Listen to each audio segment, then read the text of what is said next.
ಹೆಸರು ಹೇಳಂಗಿಲ್ಲ, ಎಲ್ಲ ಎ ಟೀಮ್ ಬಿ ಟೀಮ್ ಸೇರಿ ಎಫ್ಐಆರ್ ಮಾಡಿಸೋದು.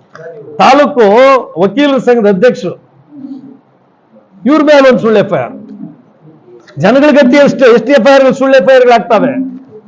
ಎಫ್ಐಆರ್ ಮಾಡಿಸೋದು, ಅದಕ್ಕೆ ಹೋಗಿ ನಿಮ್ ಕೈ ಕಾಲು ಹಿಡ್ಕೊಂಡ್ರೆ ಎಫ್ಐಆರ್ ತೆಗ್ಸೋದು.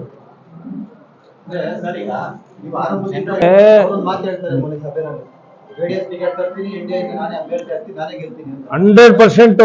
ನಾಳೆನೇ ಎಲೆಕ್ಷನ್ ಸಪರೇಟ್ ನೀವು ಮಾಡ್ಕೊಳ್ರಿ, ನಾಳೆನೇ ಎಮ್ ಎಲ್ ಎ ಬಿಡ್ರಿ, ನಮ್ದು ಅಭ್ಯಂತರನೇ ಇಲ್ಲ. 2 ವರ್ಷ ಕಾಯೋದು ಬೇಡ, ನಾಳೆನೇ ಟಿಕೆಟ್ ಘೋಷಣೆ, ನಾಳೆನೇ ಎಮ್ ಎಲ್ ಎ. ನನಗಿದು ಉಳಿಸೋಣ, ನನಗೆ ಎಮ್ ಎಲ್ ಎ ಆಗೋದು 2 ವರ್ಷಕ್ಕೆ ನನಗೆ ಗೊತ್ತಿದೆ. ಇವತ್ತು ಅದನ್ನ ಹೇಳಿದ್ರೆ ನಾನು ಕಾಮಿಡಿಯನ್ ಆಗ್ಬಿಡ್ತೀನಿ. ಇವತ್ತೇ ಸೀಟ್ ಹೇಳ್ಕೊಂಡು ಇವತ್ತು ನಾನು ಎಮ್ ಎಲ್ ಎ ಅಂತ ಘೋಷಣೆ ಮಾಡ್ಕೊಂಡ್ರೆ ನನ್ನ ಕಾಮಿಡಿ ಪೀಸ್ ಅಂತಾರೆ.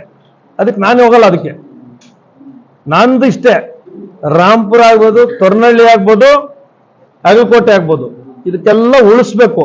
ಇನ್ನು 180 ಎಕರೆ ಇದೆ ಮಾಲೂರು ಫೈಲ್ಸ್ ಅಲ್ಲಿ ನನಗೆ ಬಂದಿರೋ ಮಾಹಿತಿ. ಅದನ್ನೆಲ್ಲ ಎಳೆಯಾಗಿ ಈಚೆ ತರ್ತೀನಿ. ನನಗೆ ಓಟ್ ಎಲ್ಲ ಮುಖ್ಯ. ಕೆಲವು ಊರುಗಳಲ್ಲಿ ಎತ್ತಿದ್ರೆ ಓಟ್ ನನಗೆ ಕಡಿಮೆ ಆಗ್ತದೆ ಅಂದ್ರೂ ಪರವಾಗಿಲ್ಲ, ಆ ಜಮೀನು ಉಳಿಬೇಕು. ನನಗೆ ಓಟ್ ಕಡಿಮೆ ಆದ್ರೂ ಪರವಾಗಿಲ್ಲ, ಬಡವರಿಗೆ ಆ ಜಮೀನು ಸೇರ್ಬೇಕು. ಸೈಟ್ ಇಲ್ದವ್ರಿಗೆ ಸೈಟ್ ಕೊಡಿಸ್ಬೇಕು, ಜಾಗ ಇಲ್ದವ್ರಿಗೆ ಜಾಗ ಕೊಡಿಸ್ಬೇಕು, ಮನೆ ಇಲ್ದವ್ರಿಗೆ ಅಲ್ಲಿ ಮನೆ ಕಟ್ಕೊಳ್ಳೋ ಜಾಗ ಕೊಡಿಸ್ಬೇಕು. ಇದೇ ನನ್ನ ಉದ್ದೇಶ.